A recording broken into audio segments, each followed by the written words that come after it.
Welcome back, Intro to Business students. Here we are. We have entered week number five. That means we are just 1 week away with chapters. So, chapter 15 and 16, which will be opening up on Monday, coming up Monday, will be the last two chapters that you work on, and you'll be set to go for your final for week number seven. And here it is. I won't show you the actual final, but I will tell you that this final, let's just kind of go through it together here, make sure we're good. It's 50 questions, is a total of 500 points. Let's look at some of the policies. There's a time limit there that I am about to remove for you as we speak here. So we're going to take that out, apply only to this assignment. Review and assign. And there you go, guys. You have no time limit. So let's look at this policy again. 50 multiple choice questions that come from your previous chapters. Some of the other policies that you will see. You cannot print. The questions are in order. No passwords protected. You have one attempt.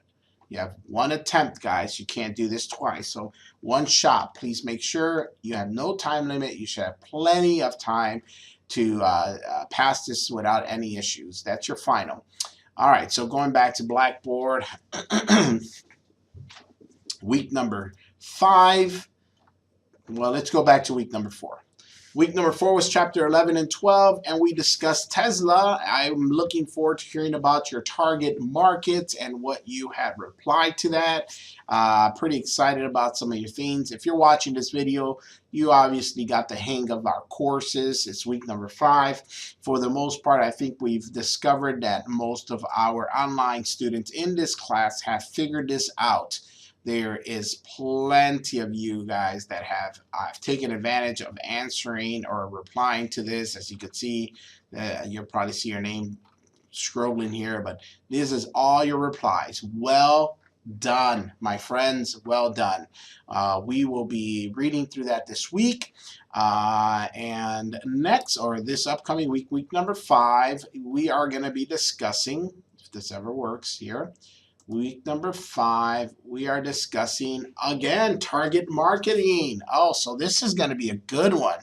This is a very interesting video about the Nike resale industry. Very fascinating on this, how this guy makes money. I'm talking about these guys are making millions of dollars reselling old shoes, which is crazy. But there's a TV show on Netflix. It's called like Sabi or something like that, or 80s Child, something about the 80s. But all he does is he has vintage 80s apparel and shoes, and he sells the heck out of this stuff. There's a huge market for that type of clothing and apparel and shoes, and the shoe market is ridiculous. But anyhow, I think you'll watch it, you'll enjoy it. But talk to me about building a business in your own community. I think we did something similar last week, so I'll look at some of your stuff there. But what about a business in your own community that can really do good? I think that it's important for us to understand how marketing functions. It's not, as I mentioned last week, it's not just I'm going to open up a business and people are going to show up. I had a lot of people who have talked to me about starting their own company. They think they have this wonderful, wonderful idea. And they might have a wonderful idea, but how do you get that idea to the right market, to the right people? So let's just say you are a wonderful baker. You do amazing peach cobblers and apple pies and all this great stuff, and everyone that tries your pie say, man, you're awesome at this, you should start your own business, you start your own business. And you go, you know what, heck with this, I'm going to give it a shot. And you put together a business card and you start handing it out to the people who eat your cakes, and you're like, hey, I'm making cakes now for a business, and then you get no business, and you're going, what happened, why am I not doing well? Well, you probably are not doing well because these are not repetitive customers. They're not the right target market.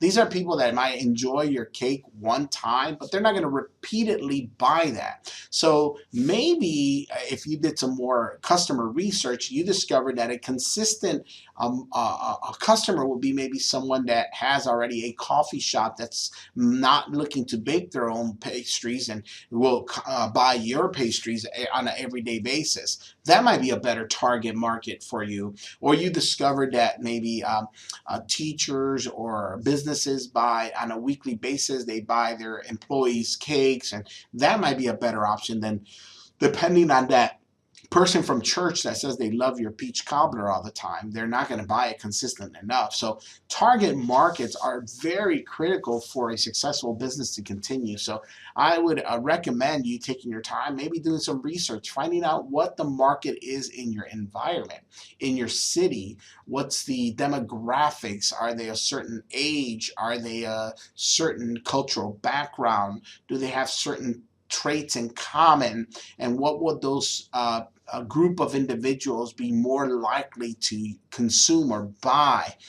That's what you do. That's the research you do on the back end when you start a business. Now, let's say, for example, I am the big famous one. I wanted to start a family entertainment center in Calhoun. My first option would be research how many families are in Calhoun and probably what is the estimated family income. Would that income sustain their everyday needs plus have an extra abundance of income to be able to bring them into my facilities and entertain themselves in a family amusement park? Would that be sustainable market for my business to succeed and thrive in the Calhoun area?